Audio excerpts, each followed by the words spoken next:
मैं शैला हिंदी अध्ययन विभाग से CNC कॉलेज चित्रदुर्गा। हम पिछले क्लास में प्रेमचंद्र जी के जन्म के बारे में और उनके कुछ कहानी उपन्यासों के बारे में अध्ययन किए थे। आज इस क्लास में हम बड़ी घर की बेटी पाठ के पात्र परिचय के बारे में अध्ययन करेंगे। पहली बेनी माधव सिंह।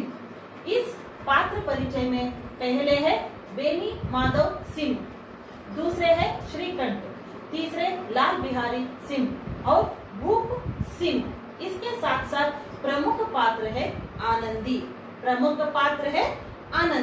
इसमें बेनी माधव सिंह ये इनके पुत्र है श्रीकंठ और लाल बिहारी सिंह।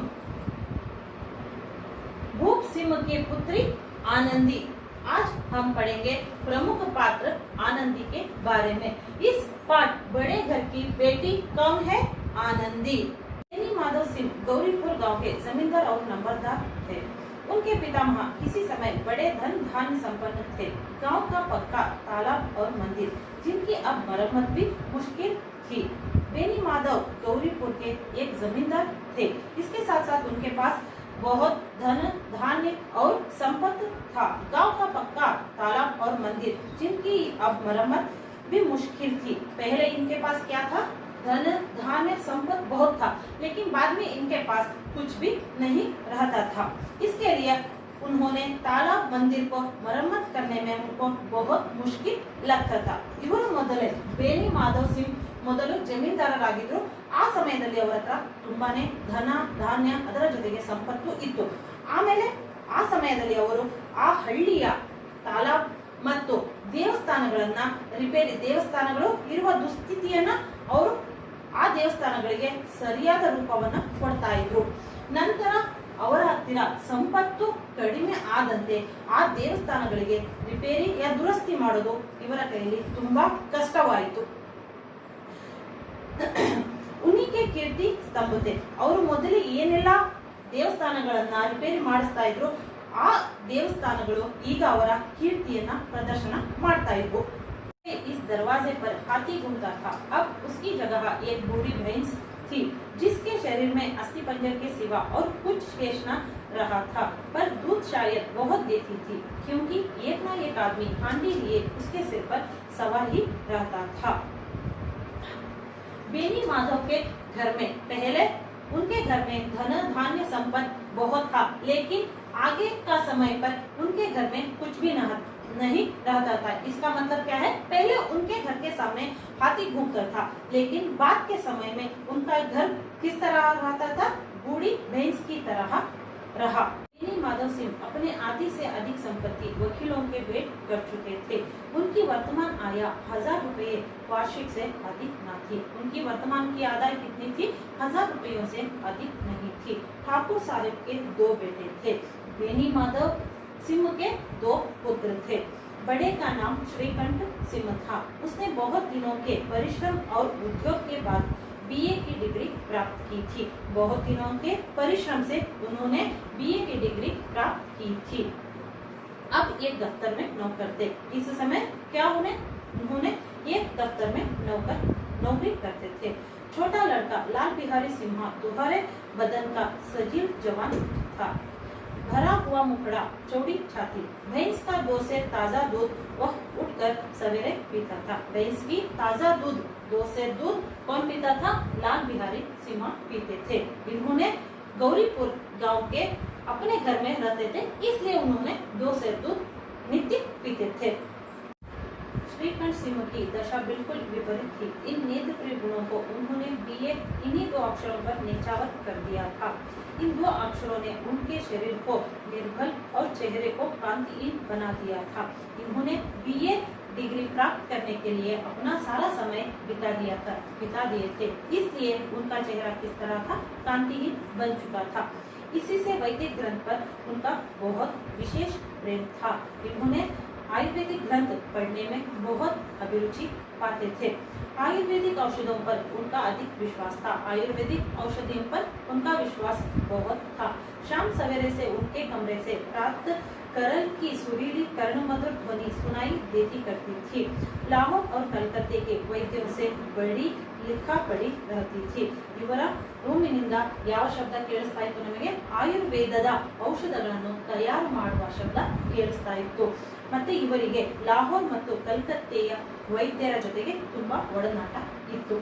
श्रीकंठ इस अंग्रेजी डिग्री के अधिपति होने पर भी अंग्रेज सामाजिक प्रतियों को विशेष प्रेमी न थे, बल्कि वह बहुधा बड़े जोर से उनकी निंदा और तिरस्कार करते थे. इವರು ಏನು BA ಡಿಗ್ರಿಯನ್ನ ಪದವಿಯನ್ನ ಪಡ್ಕೊಂಡು ಅಂಗ್ರೇಜಿ ಬ್ರಿಟಿಷರ ವಿರುದ್ಧನೇ ಧ್ವನಿ ಎತ್ತಿ ನಿಲ್ತಾ ಇದ್ರು. ಇಲ್ಲ ಅವರ ಸಾಮಾಜಿಕ ಏನು ನಿಯಮಗಳಿತ್ತು ಇವರಿಗೆ ಇಷ್ಟ ಆಗ್ತಿರ್ಲಿಲ್ಲ. इससे गांव में उनका बड़ा सम्मान था. ಈ ವಿಷಯದಿಂದಲೇ ಇವರಿಗೆ ಊರಿನಲ್ಲಿ ಎಲ್ಲ ತುಂಬಾ ವಿಶ್ವಾಸದಿಂದ ಪ್ರೀತಿಯಿಂದ ಕಾಣ್ತಾ ಇದ್ರು. दशहरे के दिनों में वह बड़े उत्साह से रामलीला का सम्मिलित होते और स्वयं किसी न किसी पात्र का पाठ लेते थे. गौरीपुर में रामलीला के वही जन्मदाता थे. दशहरे के दिन रामನ ನಾಟಕವನ್ನು ಮಾಡುವಾಗ ಇವರು ತಮ್ಮ ಒಂದು ಪಾತ್ರವನ್ನು ಮಾಡ್ತಾ ಇದ್ರು, ತಮ್ಮದೇ ಆದ ಒಂದು ಪಾತ್ರವನ್ನು ಮಾಡ್ತಾ ಇದ್ರು. ಇದರ ಜೊತೆಯಲ್ಲಿ ಗೌರಿಪುರ ತಮ್ಮ ಹಳ್ಳಿಯಾದ ಗೌರಿಪುರದಲ್ಲಿ ರಾಮಲೀಲಾ ನಾಟಕವನ್ನು ಪ್ರಾರಂಭಿಸಿದ್ದು ಮೊಟ್ಟ ಮೊದಲ ಬಾರಿಗೆ ಇವರು ಯಾರು? श्रीकंठ सिंह. सम्मिलित कुटुंब के तो वह एकमात्र उपासक थे. आजकल स्त्रियों को कुटुंब में मिलजुल कर रहने की जो अरुचि होती है उसे वह जाति और देश दोनों के लिए हानिकारक समझते हैं. ಅವಿಭಕ್ತ ಕುಟುಂಬದ ಇವರು ಒಬ್ಬ ಉಪಾಸಕರಾಗಿದ್ದರು. ಇವರಿಗೆ ಅವಿಭಕ್ತ ಕುಟುಂಬ ಅಂದರೆ ತುಂಬಾ ಇಷ್ಟವಾಗ್ತಿತ್ತು. ಆಜ್ಕಲ್ ಕೆ ಸ್ತ್ರೀಯೋ ಇವತ್ತಿನ ಅಂದರೆ ಆ ಕಾಲದ ಮಹಿಳೆಯರಿಗೆ ಅವಿಭಕ್ತ ಕುಟುಂಬ ಅನ್ನೋದು ಇಷ್ಟ ಆಗ್ತಿರ್ಲಿಲ್ಲ. उसे वह जाति और देश दोनों को हानिकारक समझते थे. ದೇಶ ಮತ್ತು ಮನೆಗೆ ಹಾನಿಕಾರಕವಾದುದು ಅಂತ ಆಗಿನ ಕಾಲದ ಮಹಿಳೆಯರು ತಿಳಿತಾ ಇದ್ರು. ಯಹಿ ಕಾರಣ ಥಾ ಕಿ ಗಾಂವ್ ಕೆ ಲಲ್ಲನಾಯಕ್ ಉನ್ಕಿ ನಿಂದಕ್ ಥೆ. ಈ ಕಾರಣದಿಂದ ಅವಿಭಕ್ತ ಕುಟುಂಬವನ್ನು ಇವರು ಏನು ಪೂಜಿಸ್ತಾ ಇದ್ರು, ಈ ಕಾರಣದಿಂದ ಆ ಸಮಾಜದ ಮಹಿಳೆಯರೆಲ್ಲ ಇವರನ್ನ ನಿಂದಕರಾಗಿ ಮಾಡ್ತಾ ಇದ್ರು. ಇವರ ನಿಂದನೆ ಮಾಡ್ತಾ ಇದ್ರು. कोई तो उन्हें अपना शत्रु समझने में भी संकोच न करते थे. ಇವರನ್ನ ತಮ್ಮ ಶತ್ರುಗಳನ್ನಾಗಿ ನೋಡ್ತಾ ಇದ್ರು. स्वयं उनकी पत्नी को ही इस विषय में उनसे विरोध था.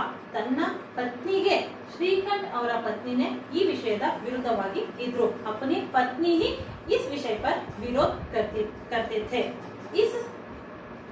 इसलिए नहीं कि उसे अपने सास ससुर देवर या जेठ आदि से घृणा थी.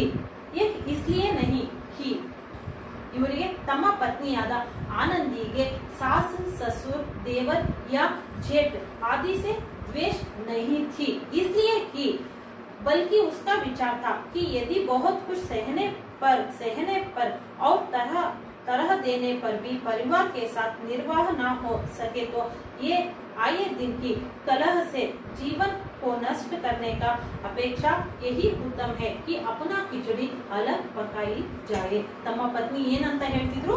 ಅವಿಭಕ್ತ ಕುಟುಂಬದಲ್ಲಿ ಇರೋದಕ್ಕೆ ಇವರಿಗೇನು ಪ್ರಾಬ್ಲಮ್ ಏನು ಇರ್ತಾ ಇರಲಿಲ್ಲ. ಆದರೆ ಸ್ವಲ್ಪ ದಿನಗಳ ನಂತರ ತಮ್ಮ ನಡುವೆಯೇ ಜಗಳಗಳು ಉಂಟಾಗಿ ಬೇರೆ ಆಗುವ ಸ್ಥಿತಿ ಬರೋದ್ರಿಂದ ಅದಕ್ಕಿಂತ ಮೊದಲನೇ ಸಲವೇ ನಾವು ಬೇರೆ ಮನೆ ಮಾಡಿಕೊಂಡು ನಮ್ಮ ಅಡಿಗೆಯನ್ನ ನಾವು ಮಾಡ್ಕೊಳ್ಳೋದೇ ಉತ್ತಮ ಅಂತ ಇವರು ಹೇಳ್ತಾ ಇದ್ರು. आनंदी एक बड़े उच्च कुल की लड़की थी. आनंदी कौन थी? एक बड़े उच्च कुल की लड़की थी. उसके बाप एक छोटी सी रियासत के तालुकदार थे. ये आनंदी उच्च कुल की ಒಳ್ಳೆ ಮನೆತನದ ಹುಡುಗಿಯಾಗಿದ್ದು. ಇದರ ಜೊತೆ ಅವರ ತಂದೆ ಏನು ಕೆಲಸ ಮಾಡ್ತಾ ಇದ್ರು? ತಾಲೂಕ್ದಾರ್ ಆಗಿ ಕೆಲಸವನ್ನು ಮಾಡ್ತಿದ್ರು. ತಾಲೂಕ್ದಾರ್ ಅಂದ್ರೆ ಅವರು ಸಣ್ಣ ಊರಿನ ಕಂದಾಯ ವಸೂಲಿದಾರರಾಗಿದ್ರು. विशाल भवन, एक हाथी, 3 कुत्ते, बाज, बहरी शिकारे, झाड़ फनूसा, ऑनरेरी मैजिस्ट्रेटी और ऋण जो एक प्रतिष्ठित तालुकदार के भाग्य पदार्थ है, यही सभी विद्यमान थे. ಈ ತಾಲೂಕ್ದಾರ್ ಆಗಿ ಕೆಲಸವನ್ನು ಮಾಡುವವರ ಹತ್ರ ಏನೇನಿರ್ತಾ ಇತ್ತು? ವಿಶಾಲವಾದ ಭವನ, ಏಕ್ ಹಾತಿ ಒಂದು ಆನೆ, 3 ಕುತ್ತೆ 3 ನಾಯಿಗಳು. ಇದರ ಜೊತೆಯಲ್ಲಿ ಅವರ ಮನೆಯಲ್ಲಿ ಬೇಕಾಗುವಂತಹ ಸಾಮಗ್ರಿಗಳು, ಮರದ ಸಾಮಗ್ರಿಗಳು, ಮತ್ತೆ ಇವರು ಇವರು ಬೇರೆಯವರಿಗೆ ಸಾಲದ ರೂಪದಲ್ಲಿ ದುಡ್ಡನ್ನ ಕೊಡ್ತಾ ಇದ್ರು. ಜೋ ಏಕ್ ಪ್ರತಿಷ್ಠಿತ ತಾಲೂಕ್ದಾರ್ ಭಾಗ್ಯ ಪದಾರ್ಥ. ಈ ಎಲ್ಲ ಪದಾರ್ಥಗಳು ಇವರಿಗೆ ತಾಲೂಕ್ದಾರ್ ಆಗಿದ್ದರಿಂದ ಈ ಎಲ್ಲ ಸಾಮಾನುಗಳನ್ನ ಕೊಟ್ಟಿದ್ರು. यही सभी विद्यमान थे, यही सभी विद्यमान सब तालुकदार को देते थे. नाम था भूप सिंह. किसका नाम था? आनंदी का पिता के नाम था भूप सिंह. बड़े उदार चित्त और प्रतिभाशाली पुरुष थे.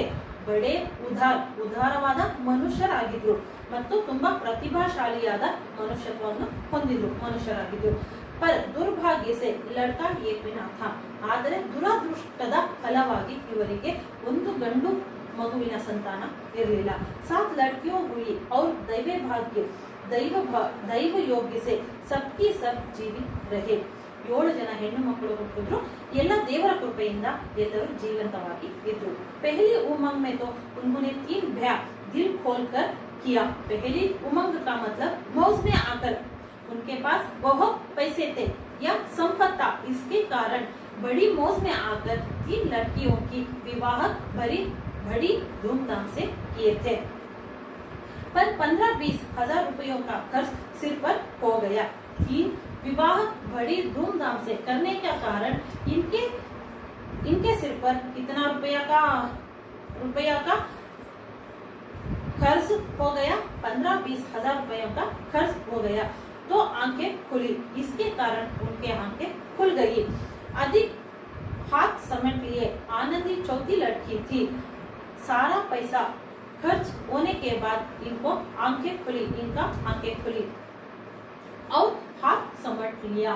ಇವರ ದುಡ್ಡು ಇವರಿಗೆ ಏನು 7 ಜನ ಹೆಣ್ಣು ಮಕ್ಕಳಿದ್ರು. 3 ಜನ ಹೆಣ್ಣು ಮಕ್ಕಳ ಮದುವೆಯನ್ನು ತುಂಬಾ ಅದ್ಧೂರಿಯಾಗಿ ಮಾಡಿದ್ರು. ತದನಂತರ ಅವರ ಹತ್ತಿರ ಇರುವ ಸಂಪತ್ತೆಲ್ಲ ಖಾಲಿ ಆಗ್ತಾ ಬಂತು. ಅದರಿಂದ ಅವರು ತಮ್ಮ ಕೈಯನ್ನ ಸ್ವಲ್ಪ ಚಿಕ್ಕದಾಗಿ ಮಾಡಿದ್ರು. इसका मतलब है उनका हाथ छोटा हो गया. इसका मतलब क्या है? उन्होंने खर्च करना बहुत कम कर दिया. आनंदी चौथी लड़की थी. 4ನೇ ಹೆಣ್ಣು ಮಗಳಾದವಳು ಯಾರು? ಆನಂದಿ. वह अपनी सब बहनों से अधिक रूपवती और गुणवती थी. वह आनंदी किस तरह थी? सब बहनों से बहुत रूपवती या सुंदर थी. इससे ठाकुर भूप सिंह उसे बहुत प्यार करते थे. बहुत सुंदर थी, इसलिए उनके पिता क्या करते थे? उससे बहुत प्यार करते थे. सुंदर संतान को कदाचित उसके माता पिता अधिक चाहते हैं. कदाचित हम सारे लोग किस तरह करते हैं? अपने पुत्र में बहुत सुंदर होने के कारण उसको बहुत हम प्यार करते हैं. ठाकुर साहेब बड़े धर्म संकट में थे कि इसका विवाह कहाँ करें. ना तो यही चाहते थे कि ऋण का बोझ बढ़े और ना यही स्वीकार था कि उसे अपने को भाग्यहीन समझना पड़े. ठाकुर बहुत बड़ा संकट में पड़ गए. बहुत बड़े संकट में पड़ गए. ಏನಂದ್ರೆ 7 ಜನ ಹೆಣ್ಣು ಮಕ್ಕಳಲ್ಲಿ 3 ಜನದ ವಿವಾಹವನ್ನ ತುಂಬಾ ಅದ್ಧೂರಿಯಾಗಿ ಮಾಡಿದ್ರು. 4ನೇಯವಳಾದ ಆನಂದಿ ವಿವಾಹವನ್ನ ಇವರಿಗೆ ಮಾಡೋದಕ್ಕೆ ಆಗಲಿಲ್ಲ. ಅದರಿಂದ ಅವರು ಏನು ಅನ್ಕೊಂಡ್ರು? ನನ್ನ ಕರ್ತವ್ಯ ಈ ಹೆಣ್ಣು ಮಗಳನ್ನ ನನ್ನ ಮನೆಯಲ್ಲಿ ಇಟ್ಕೊಂಡು ನಾನೇ ತುಂಬಾ ಚೆನ್ನಾಗಿ ನೋಡ್ಕೊಳ್ತೀನಿ ಅಂತ ಅವರು ತಮ್ಮ ಮನಸ್ಸಿನಲ್ಲೇ ನಿಶ್ಚಯವನ್ನ ಮಾಡಿಕೊಂಡ್ರು. एक दिन श्रीकंठ उनके पास किसी चंदा का रुपया मांगने आए. ಒಂದು ದಿನ ಶ್ರೀಕಂಠ ಎಂಬುವರು ಇವರ ಹತ್ತಿರ ಒಂದು ಚಂದಾ ವಸೂಲಿಯನ್ನ ಮಾಡೋದಕ್ಕೆ ಬಂದಿದ್ರು. शायद नगरी प्रचार का चंदा था. वो कौन सा चंदा था? नगरी प्रचार का चंदा था. भूप सिंह उनके स्वभाव पर रीछ गए और धूमधाम से श्रीकंठ सिंह का आनंदी के साथ ब्याह हो गया. भूप सिंह उनके स्वभाव पर, किनके स्वभाव पर?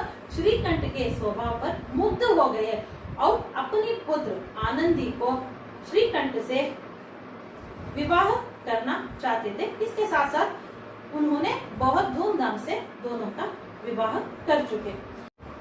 आनंदी अपने नए घर में आई तो यहाँ का रंग ढंग कुछ और ही देखा. ತಾನು ವಿವಾಹವಾದ ನಂತರ ತನ್ನ ಮನೆಗೆ ಬಂದಾಗ ಇಲ್ಲಿ ಇರುವಂತಹ ರೂಪರೇಷೆಗಳು ಬೇರೆ ತರಹನೇ ನೋಡಿದ್ರು. ತನ್ನ ಮನೆಯಲ್ಲಿರುವ ಅನುಕೂಲತೆಗಳು ಇವರ ಮನೆಯಲ್ಲಿ ಇರಲಿಲ್ಲ. जिस थीम ठाम की उसे बचपन से ही आदत पड़ी हुई थी. ತನ್ನ ಮನೆಯಲ್ಲಿ ಏನು ಅನುಕೂಲ ಇತ್ತು, ಸಣ್ಣ ಬಾಲ್ಯದಿಂದಲೇ ಏನು ಅನುಕೂಲವನ್ನು ಅನುಭವಿಸಿದ್ದು, ಈ ಮನೆಯಲ್ಲಿ ಆ ಅನುಕೂಲತೆ ಇರಲಿಲ್ಲ. ವಹ್ ಯಹಾ ನಾಮ ಮಾತ್ರಕ್ಕೋ भी न थी, ಹೆಸರಿಗೆ ಹೇಳುವುದಕ್ಕಾದರೂ ಆ ಅನುಕೂಲತೆಗಳು ಇವರ ಮನೆಯಲ್ಲಿ ಇರಲಿಲ್ಲ. ಹಾಥಿ घोड़े को तो कहना ही क्या, कोई सजी हुई सुंदर बहेली तक न थी. ರೇಷ್ಮೆ ಸ್ಲಿಪ್ಪರ್ ಸಾಥ್ ಲಾಯಿ ಥಿ ಪರ್ ಯಹಾ ಭಾಗ್ ಕಹಾ. ಅವಳು ತನ್ನ ಜೊತೆಯಲ್ಲಿ ಬರುವಾಗ ಒಳ್ಳೆ ಬಟ್ಟೆಗಳನ್ನ ಮತ್ತೆ ತನ್ನ ಬಳಿ ಇರುವಂತಹ ಕೆಲವು ವಸ್ತುಗಳನ್ನ ಜೊತೆಯಲ್ಲಿ ತಗೊಂಡ್ಬಂದಿದ್ದು. ಆದರೆ ಆ ವಸ್ತುಗಳನ್ನ ಅನುಭವಿಸಿದಕ್ಕೂ ಈ ಮನೆಯಲ್ಲಿ ಒಳ್ಳೆಯ ಅನುಕೂಲತೆಗಳು ಇರಲಿಲ್ಲ. ಮಕಾನ್ ಮೇ ಖಿಡ್ಕಿಯೋ ತಕ್ ನಾ ಥಿ, ನಾ ಜಮೀನ್ ಪರ್ ಫರ್ಶ್, ನಾ ದಿವಾರ್ ಪರ್ ತಸ್ವೀರ್. ಆ ಮನೆಯಲ್ಲಿ ಕಿಟಕಿಗಳು ಇರಲಿಲ್ಲ. ಇದರ ಜೊತೆಯಲ್ಲಿ ಗೋಡೆಯ ಮೇಲೆ ಒಳ್ಳೆಯ ಫೋಟೋಗಳು ಇರಲಿಲ್ಲ. ಯಹಾ ಸೀದಾ ಸಾದಾ देहाती गृहस्थ नामक था, किंतु आनंदी ने थोड़े ही दिनों में अपने को इस नई अवस्था के ऐसा अनुकूल बना लिया मानो उसने विलास का समान कभी देख ही न थी. ಇವಳು ಇವರ ಮನೆಗೆ ಬಂದಾಗ ಇವಳು ಏನು ಅನುಭವಿಸಿದಂತಹ ಅನುಕೂಲತೆಗಳನ್ನ ಮರೆಯೋದಕ್ಕೆ ಸ್ಟಾರ್ಟ್ ಮಾಡೋದು. ಇವಳು ತನ್ನ ಕನಸಿನಲ್ಲಿ ಆ ಅನುಕೂಲತೆಗಳನ್ನ ಅನುಭವಿಸಿದ್ದು ಅನ್ನುವ ತನಕ ಆ ಸ್ಥಿತಿಗೆ ಅವಳು ಬಂದ್ಬಿಟ್ಲು. यहाँ सीधा सादा देहाती गृहस्थ मकान था. ಇವರ ಮನೆ ಹೇಗಿತ್ತು ಅಂದರೆ एक गवारों का मकान बन चुका था, किंतु आनंदी ने थोड़े ही दिनों में अपने आप को इस अवस्था में ही जुड़ा लिया, ऐसा अनुकूल बना लिया कि मानो उसने विलास का सामना कभी देखा ही न था. ಹೇಗೆ ಅವಳು ಅಡ್ಜಸ್ಟ್ ಆದು ಆ ಮನೆಗೆ ಅಂತ ಹೇಳಿದ್ರೆ, ತಾನು ಯಾವತ್ತು ಶ್ರೀಮಂತ ಮನೆತನದಲ್ಲಿ ಏನು ಅನುಕೂಲತೆಗಳನ್ನ ಅನುಭವಿಸಿದ್ದು ಅನ್ನೋದನ್ನೇ ಇವಳು ಮರೆತು ಬಿಟ್ಲು. हम अगले कक्षा में आनंदी और उसके देवर लाल बिहारी सिंह के बारे में